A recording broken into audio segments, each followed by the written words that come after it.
it comes to buying tires, you definitely want to buy name brand, proper size that fit your vehicle, and definitely check the speed rating to make sure that they're able to handle the speeds that your BMW or Mini Cooper may be reaching in your spare time.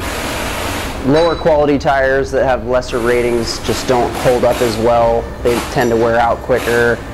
They might save you $1 up front, but you're going to pay for it in the long run when they wear out faster and you have to buy another set in 6 months instead of 2 years. So it's better to spend your money wisely in the beginning and not have to spend it twice. You can reach us at RyanGMW Works, 530-419-4850. Be sure to fill in your name, email, and cell number to get our great coupons, and check out our other tech tip videos.